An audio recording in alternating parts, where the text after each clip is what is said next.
that time, you must give us credit for using constitutional means and using the floor of the House to issue that. When I was in Senate in the last administration, I was a very serious critic of the way the oil prices were being handled by the government.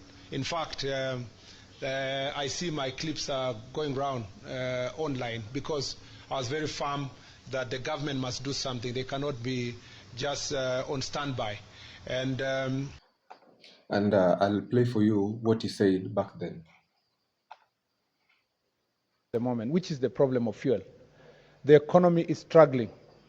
The country is facing challenges of unemployment. It's also facing the challenges of cost of living. And every time the prices of fuel are increased, it not only affects directly the prices that the fuel we directly use, but indirectly affects all parts of the economy because the cost of transport for goods goes up. The cost of fuel has an impact on the cost of electricity. And therefore, when we discuss fuel, the problem with this sector per se is... And you can notice that back then, he had very valid points that if you increase fuel, every other thing follows.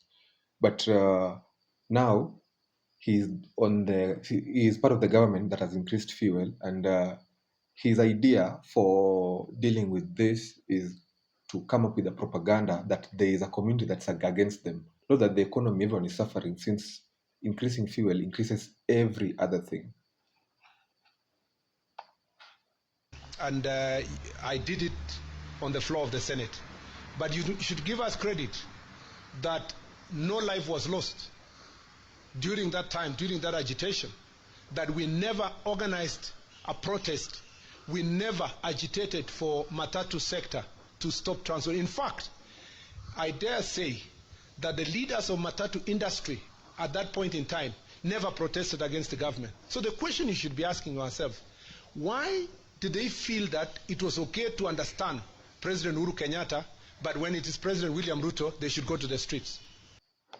And I think the way Ruto and his team, they deliver this propaganda in such a way that you don't focus on the issue, you start focusing on the person, because the issue is not with Ruto or Uhuru. That's not the discussion. The discussion is fuel prices have increased, and with it, every other thing is going to increase, and people are finding it so unbearable that they have to come to the street. Back then, it moved from, I think, 145 to around 180, and you should ask yourself, why did they not stop their vehicles just less than 4 years ago? And why is it that in the administration of President William Ruto, they have stopped their vehicles from coming to the streets? There must be something. There must be a certain level of profiling that is... But to our defense is that back then, yes, you are against the increase in prices, but you're also part of the government because your best friend was the deputy president. So how could he organize a Maandamano while he was the part of that government that increased that tax? So it wasn't that they didn't strike back then. They were not able to because it was impossible. The guy that was supposed to organize the Maandamano, who is your boss, was the deputy president back then. So he messed us up back then and he's messing us up now. So there's no that, like, it was almost like they want to make it seem like Ruto is a new guy. And the previous guy was, Ruto has been there for the past 10 years. He was the deputy, he was the second most powerful person in that previous government. And back then they increased the prices, and they also increased the prices now. That applies to William Ruto that does not apply to President Uhuru Kenyatta. And the guess is as good as, your guess is as good as mine.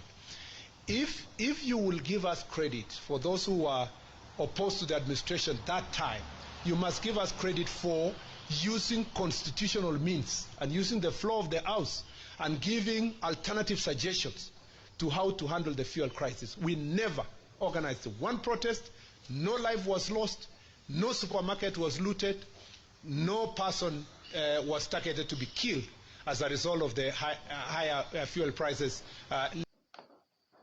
But I think what Murkomen fails to recognize is that the tribal game is trying to pull, because tunajaribu kupull ni it's the Kikuyus who are striking, or the Mount Kenya people are striking.